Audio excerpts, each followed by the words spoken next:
La otra muerte. Un par de años hará, he perdido la carta, Gannon me escribió de Gualeguaychú anunciando el envío de una versión, acaso la primera española, del poema de Past, de Ralph Waldo Emerson, y agregando en una postdata de que don Pedro Damián, de quien yo guardaría alguna memoria, había muerto noches pasadas, de una congestión pulmonar.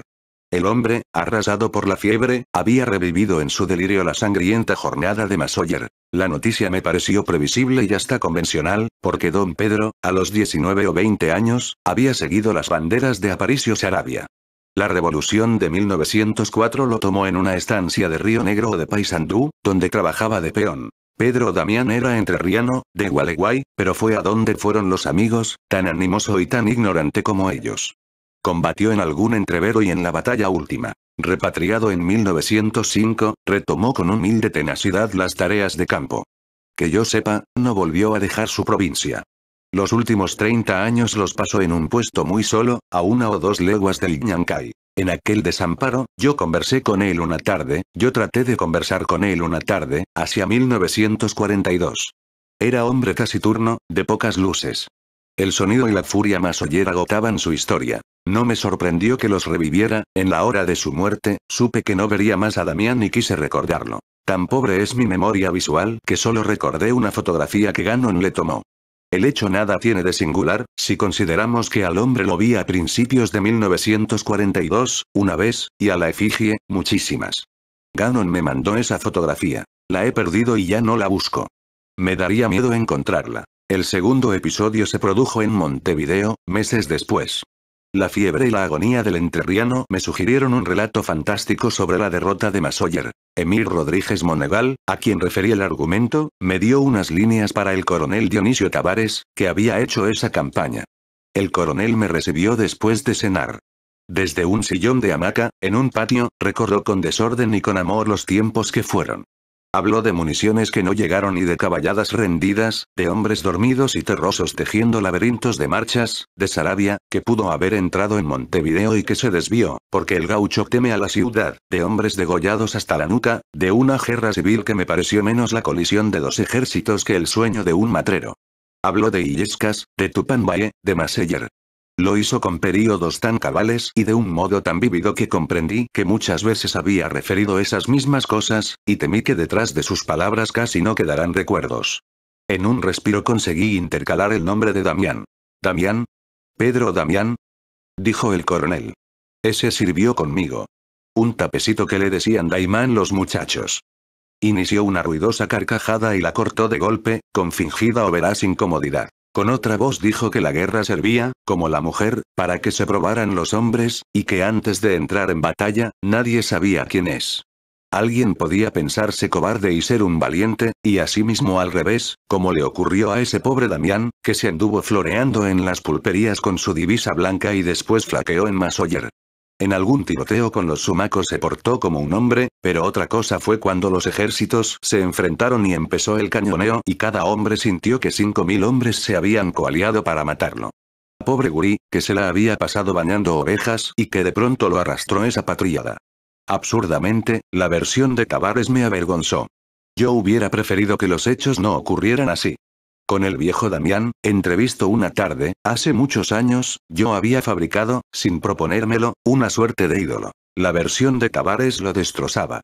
Súbitamente comprendí la reserva y la obstinada soledad de Damián. No las había dictado la modestia, sino el bochorno. En vano me repetí que un hombre acosado por un acto de cobardía es más complejo y más interesante que un hombre meramente animoso. El gaucho Martín Fierro, pensé, es menos memorable que Lord Jim o que Rasumov. Sí, pero Damián, como gaucho, tenía obligación de ser Martín Fierro, sobre todo, ante gauchos orientales. En lo que Tavares dijo y no dijo percibí el agreste sabor de lo que se llama artiguismo. La conciencia, tal vez incontrovertible, de que el Uruguay es más elemental que nuestro país y, por ende, más bravo. Recuerdo que esa noche nos despedimos con exagerada efusión. En el invierno, la falta de 1 o 2 circunstancias para mi relato fantástico, que torpemente se obstinaba en no dar con su forma, hizo que yo volviera a la casa del coronel Tavares. Lo hallé con otro señor de edad. El doctor Juan Francisco Amaro, de Paysandú, que también había militado en la revolución de Saravia. Se habló, previsiblemente, de Masoyer. Amaro refirió unas anécdotas y después agregó con lentitud, como quien está pensando en voz alta. Hicimos noche en Santa Irene, me acuerdo, y se nos incorporó alguna gente. Entre ellos, un veterinario francés que murió la víspera de la acción, y un mozo esquiador, de Entre Ríos, un tal Pedro Damián. Lo interrumpí con acritud. Ya sé, le dije. El argentino que flaqueó ante las balas. Me detuve. Los dos me miraban perplejos. Usted se equivoca, señor, dijo, al fin, Amaro. Pedro Damián murió como querría morir cualquier hombre. Serían las 4 de la tarde. En la cumbre de la cuchilla se había hecho fuerte la infantería colorada. Los nuestros la cargaron, a lanza. Damián iba en la punta, gritando, y una bala lo acertó en el pecho. Se paró en los estribos, concluyó el grito y rodó por tierra y quedó entre las patas de los caballos. Estaba muerto y la última carga de Masoller le pasó encima. Tan valiente y no había cumplido 20 años. Hablaba, a no dudarlo, de otro Damián, pero algo me hizo preguntar qué gritaba el gurí. Malas palabras, dijo el coronel, que es lo que se grita en las cargas. Puede ser, dijo Amaro, pero también gritó viva Urquiza. Nos quedamos callados. Al fin, el coronel murmuró. No como si peleara en Masoller, sino en Cagancha o India Muerta, hará un siglo. Agregó con sincera perplejidad. Yo comandé esas tropas, y juraría que es la primera vez que oigo hablar de un Damián. No pudimos lograr que lo recordara. En Buenos Aires, el estupor que me produjo su olvido se repitió. Ante los 11 deleitables volúmenes de las obras de Emerson, en el sótano de la librería inglesa de Mitchell, encontré, una tarde, a Patricio Gannon. La pregunté por su traducción de The Past. Dijo que no pensaba traducirlo y que la literatura española era tan tediosa que hacía innecesario a Emerson. Le recordé que me había prometido esa versión en la misma carta en que me escribió la muerte de Damián. Se lo dije, en vano. Con un principio de terror advertí que me oía con extrañeza, busqué amparo en una discusión literaria sobre los detractores de Emerson, poeta más complejo, más diestro y sin duda más singular que el desdichado Poe. Algunos hechos más debo registrar. En abril tuve carta del coronel Dionisio Tavares. Este ya no estaba ofuscado y ahora se acordaba muy bien del entrerrianito que hizo punta en la carga de Masoller y que enterraron esa noche sus hombres, al pie de la cuchilla. En julio pasé por Gualeguaychú. No di con el racho de Damián, de quien ya nadie se acordaba. Quise interrogar al puestero Diego Avaroa, que lo vio morir. Este había fallecido antes del invierno.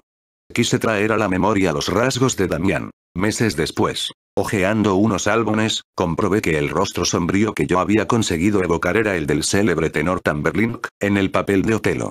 Paso ahora a las conjeturas. La más fácil, pero también la menos satisfactoria, postula dos Damianes. El cobarde que murió en Entre Ríos hacia 1946, el valiente, que murió en Masoller en 1904. Su defecto reside en no explicar lo realmente enigmático. Los curiosos vaivenes de la memoria del coronel Tavares, el olvido que anula en tan poco tiempo la imagen y hasta el nombre del que volvió. No quiero aceptar una conjetura más simple. La de haber yo soñado al primero. Más curiosa es la conjetura sobrenatural que ideó Ulrike von Kuhlmann.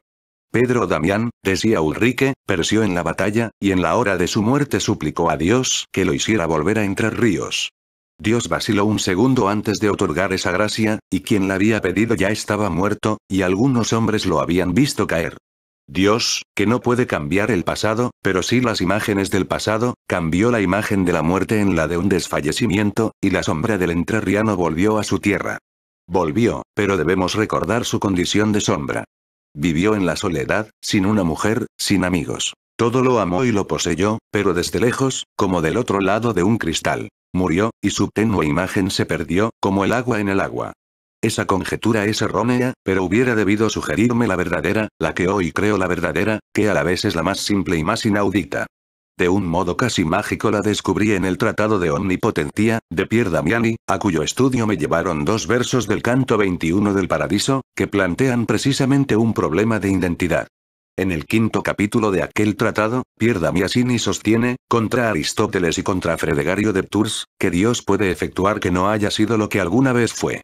Leí esas viejas discusiones teológicas y empecé a comprender la trágica historia de don Pedro Damián. La adivino así. Damián se portó como un cobarde en el campo de Masoller, y dedicó la vida a corregir esa bochornosa flaqueza. Volvió a Entre Ríos. No alzó la mano a ningún hombre, no marcó a nadie, no buscó fama de valiente, pero en los campos del Ñancay se hizo duro, lidiando con el monte y la hacienda chúcara. Fue preparando, sin duda sin saberlo, el milagro. Pensó con lo más hondo. Si el destino me trae otra batalla, yo sabré merecerla.